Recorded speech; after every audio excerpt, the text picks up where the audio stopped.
Jumpa lagi dengan channel Muhammad Handrasono berbagi cerita. Assalamualaikum warahmatullahi wabarakatuh. Saya kemarin baca buku ini, Mengislamkan Indonesia, Sejarah Peradaban Islam Nusantara. Kemarin ada hal yang menarik yang saya baca berkaitan dengan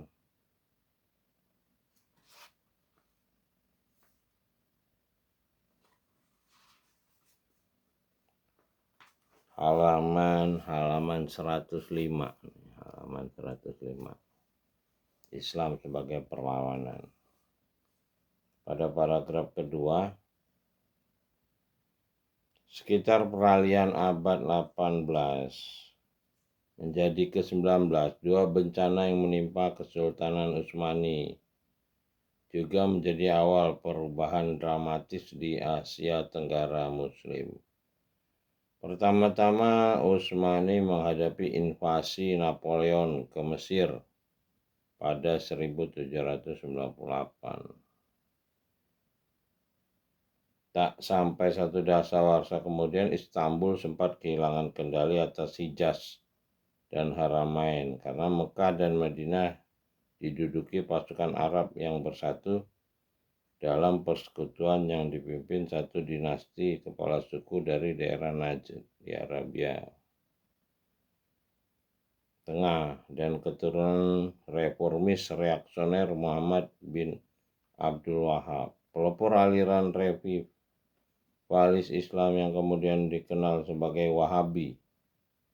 Kedua peristiwa itu bukan hanya mengawali kemerosotan kekuasaan Utsmani, melainkan juga menjadi awal tahap baru ekspansi Eropa ke seluruh dunia. Juga perkembangan upaya lebih giat menuju reformasi Islam dan kecenderungan bakal makin saling bertentangan selagi abad ke-19 berlanjut. Ya, jadi ini di Timur Tengah ini ada pengaruh dari Napoleon. Jadi Napoleon menduduki Mesir pada 1798. Jadi di sini awal kekuasaan Utsmani itu mulai tergerogoti. Jadi tadinya Utsmani ini berada di Turki. Turki ini Eropa juga. Jadi sebetulnya Islam yang berkembang di Eropa itulah yang mewarnai Islam di Nusantara, karena dia dari Turki kan hubungannya laut, berbeda dengan daerah daratan Asia.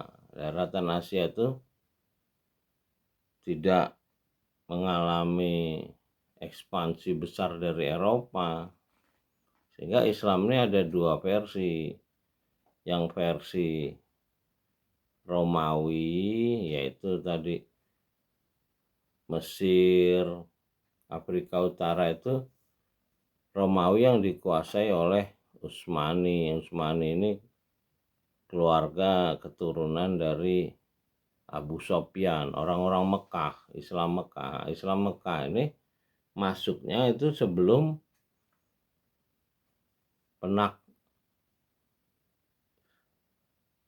penaklukan. Jadi Islamnya bukan Islam awal yang dari Iqra Bismillah itu. Jadi mereka tidak beriman pada Iqra Bismillah. Nah, sehingga mereka mengembangkanlah hadis. Mereka memang awalnya tidak beriman pada kitab. Jadi ketika mereka menguasai Eropa, ya mereka berkolaborasi, ya asimilasi selama 10 abad dengan kebudayaan Eropa, yaitulah Torekoh. Nah, itulah lahirnya Torekoh, Ibnu Arabi, Al-Ghazali. Torekoh itu dari agama Romawi yang kita kenal sistem guru murid gitu. Nah, inilah yang berkembang di Asia Tenggara. Jadi kitab-kitab yang diterjemahkan itu adalah kitab-kitab Torekoh, bukan kitab dari Iqra Bismillah, bukan kitab yang disusun Khalifah dari Al-Fatihah sampai surat An-Nas. Sehingga Islam di Nusantara ini adalah Islam perpindahan dari iman di Eropa. Itulah zaman Harry Potter, kalau bahasa dulu itu zaman kegelapan. Harry Potter itu kan zaman kegelapan Eropa, mistik. Nah, mistik Eropa ini melalui Islam pindah ke Asia Tenggara, sehingga Islam di Asia Tenggara ini Islamnya mistik, bukan rasional. Ya, ini perlunya kita belajar sejarah agar kita bisa kembali kepada titik awal, yaitu Iqra bismi rabbikal ladzi khalaq. Inilah perintah Iqra. Nah, kalau Iqra ini dilakukan, kita baca kitab, maka kita mengaktifkan ruh seperti yang dilakukan oleh Nabi Muhammad selama 22 tahun, 20 bulan, 22 hari, itu mengaktifkan ruh orang-orang Arab waktu itu di Madinah, Mekah, sehingga mereka bisa berhubungan dengan kekuatan yang menolong dari Rabbil Alamin. Nah, kalau kita bisa, maka akan lahirlah akhlak yang baik, jujur. Jadi bukan istilah pengampunan dosa, itu kan orang Mekah waktu ditaklukkan memang diampuni ketika dia syahadat. Tapi kalau udah beriman, ngaku beriman, udah jatuhnya ke munafik. Ini ustadznya ceramah, oh kemana-mana ada kemungkinan diampunin segala macam dosa, walaupun berzina segala macam. Yaitu ketika orang Mekah kalah, Fatuh Mekah, dan tunduk. Nah, itu diampuni sih, dibersihkan. Tapi kalau yang udah ngaku Islam segala macam bikin dosa, ya itu mah udah pelanggaran.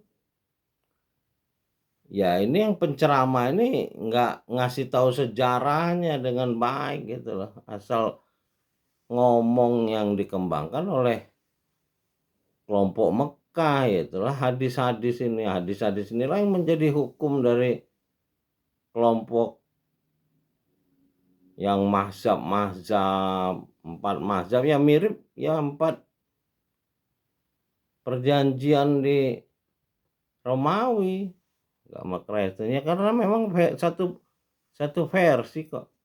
Nah, ini di orang dakwah ke seluruh dunia bilang sesat kalau yang Ahlul Bait, Syiah segala macam, Sunni, ya mereka memang ingin menguasai dunia. Kelompok Mekah ini setelah Nabi Muhammad SAW meninggal, Abu Sufyan tuh ngajak Sayyidina Ali untuk mengambil alih kepemimpinan umat.